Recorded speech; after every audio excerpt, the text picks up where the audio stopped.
Comment, bienvenue, welcome once again to another live stream. I am, as ever, joined in the virtual studio by my dear friend Stephanie Mitchell Hughes. We have a podcast. It's called Resilience 2.0, and supposedly it talks about the derivation of Stephanie through hard places, coming out the other side with lessons learned, so she can help other people not to make the same mistakes again.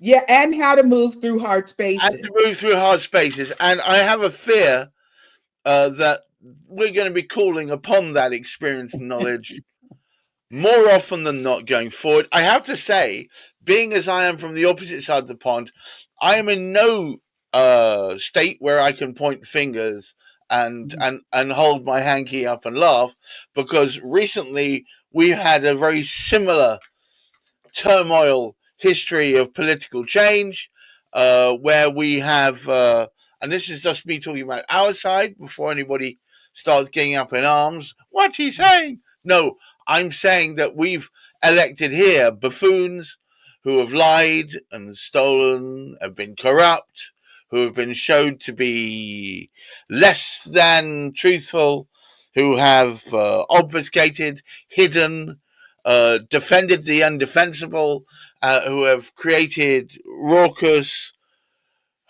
everything you can think of. I mean, I have to say, so far, just shy of racism, just shy of speciesism, if you like, but particularly focused on feathering their own beds. And I'm afraid in that manner there is parallels to be drawn. And as the title of today's podcast is, where do we go from here? Stephanie, help me out, because Okay, after so after the Harris Waltz mhm, lack of sparkling success, let's put it that way, I was left feeling bereft, mhm. because it felt like a huge portion of humanity had kind of gone against their own best interest, and we have to deal with the fact that we are here. We can't bemoan what might have been. We have to say this is where we are, but how we deal with it. Now, you sent me over some texts and messages that Mhm. are. I'm a guys. Just so you know it, I'm Jewish by origin, and I'm a proud Jew, not a Zionist. Please try and please, all of you guys over there waving flags and burning flags and jumping up and down. Zionism and Judaism are not the same thing. It's a bit like saying that being Spanish and being Catholic are the same thing. They're not the same thing. You can be a Jew and not be Zionist, but as a Jew, um, Mhm. who have been in some ways, and forgive me, I'm not trying to draw a clumsy parallel, but certainly as a group of people, we've been subject to massive ejections, rejections, uh, slavery, uh, being beaten down, being denied access to things, etc. In our past, I mean, further on, it's much newer for the black people than it is for the Jewish people, but we certainly recognise these things, and certainly we all know of certain events that happened in a very large war, that you know have a similar playbook, as we were discussing earlier, to the way in which black people, for the last few hundred years, have been treated. One You is say, what 400 plus years since we landed on Plymouth Rock. right. Okay, so let's just sort of set the framework here. So Garrett, that I have this rule. I don't talk about politics specifically. I'm trying to avoid it, I don't talk but about it's politics on here. I also, at this point, really don't have a lot to say about like the results of the election no, and specifically I don't want to talk and, about and that. all of that. I But need but to. but what I want to talk about Okay, though okay. is in what's been happening. Something that has been happening in the aftermath of the Yes. election. Well, So yesterday, it's a feeling of permissiveness that the absolute stuff that perhaps 48 hours, 96 hours ago would be thought of as heinous and obscene. well, I mean, I think that people would think of it as heinous, period. But let's just focus on the one thing that I do want to just talk about today briefly. Okay. And that one thing are the series of text messages that were distributed to, in some cases, young Black children, young Black girls, young Black women across in different states. I don't think that it's been found across the United States, but in the aftermath of the election, there have been text messages that have been distributed and sent to children's cell phones across the United States, talking about telling them that they will be rounded up, selected to pick cotton at plantations, telling them that they will be rounded up by individuals and taken to plantation spaces to become slaves in, I believe, North Carolina or Alabama. And I know that in my state, these text messages were received. I know that they have been received in other parts of the country. And needless to say, of course, it has been very and terribly upsetting to everyone who has received them and other people. Now, I'm not on here to try to say, oh, this group of people did it or that group of people did it. At this point, I don't know that anyone has identified who that is. But the thing that I want to talk about in terms of the text messages, because the fact that they are heinous, the fact that they are racist, the fact that they are an attempt to stoke fear in people, cannot be denied. And you have some young people, high schoolers, etc., some young women who are concerned, and I'm just going to use the word that someone used with me yesterday when we were discussing this, and how to best respond, how to support people who may have received these messages. And that the description was hunting. Young Black women are feeling that, and in this instance, white supremacists are hunting them. Now, again, I don't know who sent them. Yeah, well, that's not hunting. That's because hunting behavior will be to corral, and there's no way anybody's actually turning up to these No, places. well, So people, that's not hunting. but no, though, Garrett, some of the This is text to stoke messages. fear. This is to stoke fear. This is to create, break up communities, to make them fear the reaper. All that sort of nonsense, which is classic oppression technique. But there are messages, as I understand it, that have been distributed. And the one that you put up is just an example, stating that they are going to be rounded up, telling the recipient, you will be rounded up. And that's where the person who I was speaking to, the colleague who I was discussing this with, said that people felt that they were being hunted. That's where the hunting came out. Well, so anyway, but in any event, speak for how people feel, and if they feel that way, then it's valid. But the thing that I want to as I read these messages, the thing that I came back to is something that my grandfather would say all the time. This is my grandfather who was born in South Alabama on a farm, the youngest of 16 children, and he was born in 1913. And I've talked to you about my grandfather before. One of his older brothers was taken by the Klan, and the family never heard from him again.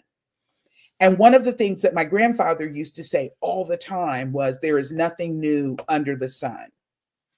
We've been here before. We've He was a seen this wise man. before. It just may look a little bit different. Sure. And that is the truth in this instance, where we have people attempting to capitalize on whatever concerns or fears they may think a particular group of people, i.e., Black people, have as a result of the election, and attempting to try to stoke fear and trembling in people, and then to send them to children, to me is just really reprehensible. There's just absolutely, and it just raises several questions for me. One of which is, how in the world were you able to identify and determine that the people that you were sending these to were either middle schoolers, high schoolers, or in college?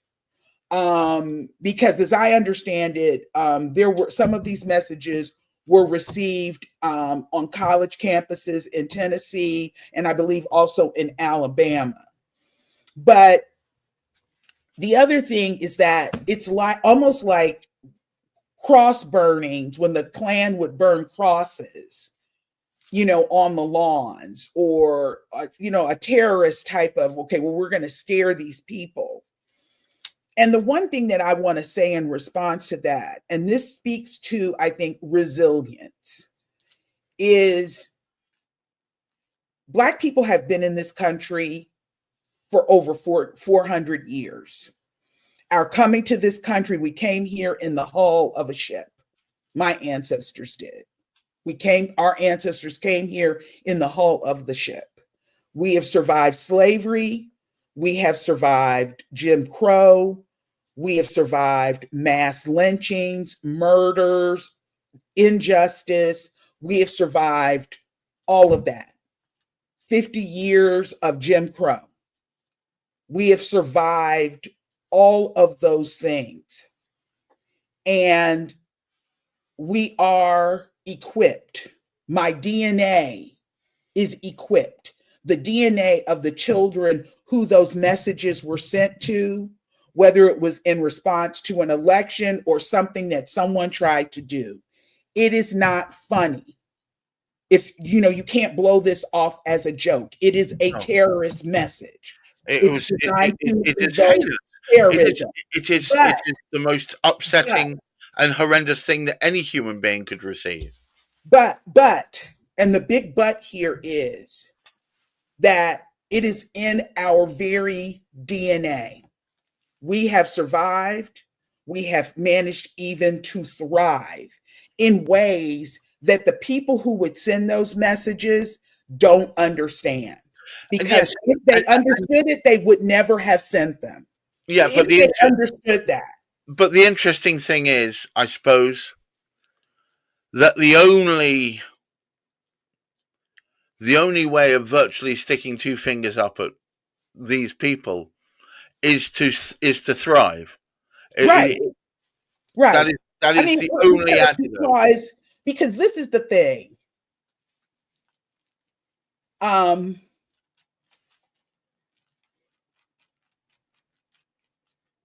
Our well-being, our success as a group of people, as a race of people, our success, my success as a Black woman, is not going to be adversely impacted by the way that someone else who is not Black and female, sees me or sees my children or my family or Black people, period. We move forward in spite of, and we have always done that.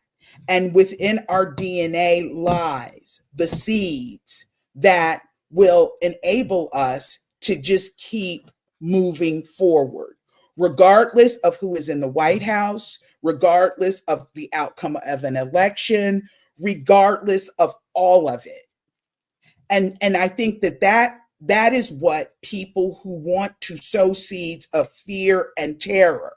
It's like, well, if we can make them afraid, if we can paralyze them, if we can get them to feel badly about themselves and beat them down more and more. Not going to happen. I cannot predict what will happen as the result of an election. I don't have a crystal ball. But what I do know is that we are prepared for such a time as this. And generations of us have faced, going back to what my grandfather said, there is nothing new under the sun. We've seen this before. It just may look different. And he's exact. And the older I get, the more I agree with him, because we've seen all of this before. And because we've seen it before in the form of lynching people and having picnics and leaving the dead body hanging in the tree, that strange fruit, burnings, and now text messages. We've got the 18th, 19th century Jim Crow fear tactics, poll taxes, don't vote or else I'm going to blow your house up. This is just an example of something else. And what is coming is just an example of something that we have already seen and lived through. And so we will continue, and it doesn't matter who sent the messages. That is what I really wanted to say in response to these text messages. The only antidote to this, and this is what I'm going to leave you with, the only antidote to this kind of perfidy and evil is to live well, is to thrive, is to pull your shoulders back, stick your chest out, and do well. And I say that to black people, white people, anyone listening. The only way you are going to win through this is to stand tall and live well. There is nothing else that can be said. And yes, I suspect through epigenetics, through the way in which trauma has been visited upon nations of people for 400 years, that it's in your DNA now. It's in there. But I could say to all of you, feel empowered. You will be able to deal with this. You will get through this. We just have to make sure that when the time comes, we can make sure that it's only 4 years. Well, but the thing is that regardless, do not operate from a position of fear. No. Be fearless. Be fearless. Be powerful. Be fearless. I have a thing on my wall that I can't show you, but I have a saying that's been on my wall for a while now. And it's one of those decals. And it says, be a warrior. Be a warrior. Yeah. And just and whether, because, and it's not always going to be a pretty thing to observe. The process in and of itself is not necessarily going to be pretty. And even if I move forward, even if I thrive for it, even if I throw my shoulders back and keep on walking, it does not make anyone's attempt to stoke fear in me, to terrorize me, to push me back, to do that. It does not make any of that okay. It doesn't make racism and racist behavior and misogyny and transphobia and xenophobia. It doesn't make it okay. It doesn't justify it. But I choose how I respond to that. And we have to, because the thing is that how you feel about me for whatever reason is not my problem. I have to move forward for myself and see the value in myself and my own humanity. No one else dictates that. So that's what I will say. So let's move forward and stop sending these heinous text messages in an attempt to terrorize people's children. That's so true. So true. What I want to do is I'm going to play a song which I hope will help.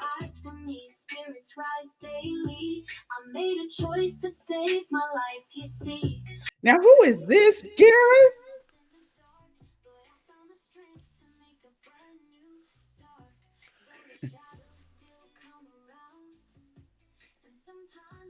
I've lost the sound. You've lost the sound.